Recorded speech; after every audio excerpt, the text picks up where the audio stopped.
നമസ്കാരം, welcome to സമന്വയ Ayurveda and wellness. ഇന്ന് നമ്മൾ സംസാരിക്കുന്നത് ചില ന്യൂട്രീഷണൽ ഡെഫിഷ്യൻസീസും അവ ശരീരത്തിൽ ഉണ്ടാക്കുന്ന ചില ലക്ഷണങ്ങളെക്കുറിച്ചാണ്. നിങ്ങളുടെ ശരീരത്തിൽ അസഹ്യമായ ബോഡി പെയിൻ അനുഭവപ്പെടാറുണ്ടോ? ഇതൊരു പക്ഷേ നിങ്ങളുടെ ശരീരത്തിലെ പൊട്ടാസ്യം അളവുകൾ കുറഞ്ഞിരിക്കുന്നത് കൊണ്ടായിരിക്കാം. ശരീരത്തിൽ കൂടെ മസിൽ ക്രാംസ് അനുഭവപ്പെടുന്നുണ്ടെങ്കിൽ മഗ്നീഷ്യം അളവുകൾ കുറഞ്ഞിരിക്കുന്നതായിരിക്കാം ഒരു കാരണം. കൈകാലുകളിലേക്ക് തരിപ്പ് അനുഭവപ്പെടുന്നുണ്ടെങ്കിൽ നിങ്ങളുടെ ശരീരത്തിലെ വൈറ്റമിൻ B12 അളവുകൾ പരിശോധിക്കുക.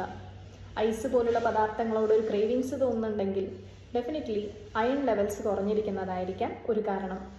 എത്രയൊക്കെ മോയ്സ്ചറൈസർ ഉപയോഗിച്ചിട്ടും സ്കിൻ എപ്പോഴും റഫും ഡ്രൈയുമായിരിക്കുന്നുണ്ടെങ്കിൽ സിങ്ക് ഡെഫിഷ്യൻസി ഉണ്ടോ എന്ന് പരിശോധിക്കുക.